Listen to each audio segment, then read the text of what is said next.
we just didn't have those tools in our toolbox when we were living together and married. I'm actually a lot better at recognizing how I can come across, tailoring words that are clear and true that can be well received by the individual. Learning how to validate, learning how to listen, learning how to respond and speak compassionately. Those are all areas that I've grown a lot in.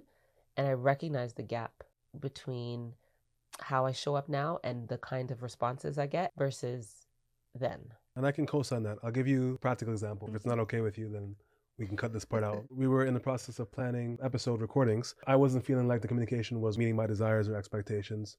I communicated that to Genevieve. Still didn't get the response that would have made me feel validated or listened to or heard. There was things happening externally, like Genevieve was traveling, family-wise, professionally. Genevieve had shared some of that with me. We've got our wires crossed. All that didn't change how I felt. I felt dismissed. Instead of giving her a hard time about it or trying to be petty, I went and journaled about it. This is exactly how I'm feeling. I didn't hold back.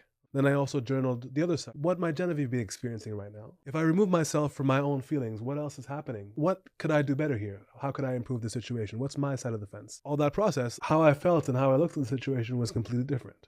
I also talked my journaling through with somebody else. I communicated to Genevieve, hey, just so you know, I'm feeling some resentment, but I've worked through it, but I still want us to at least touch base so you know where I'm coming from. Genevieve acknowledged, like, okay, I'm busy right now, but I'll get back to it. And she wasn't able to get back to it in a time that made me feel validated or seen. I didn't enjoy that feeling. I didn't enjoy that experience. But I also wasn't simmering in the same way that I would have been 10 years ago. I now had more perception around what she could have been experiencing that would hinder her from responding in a way that maybe I would want. Time passes, it's getting to the point where some of it is actually mission critical.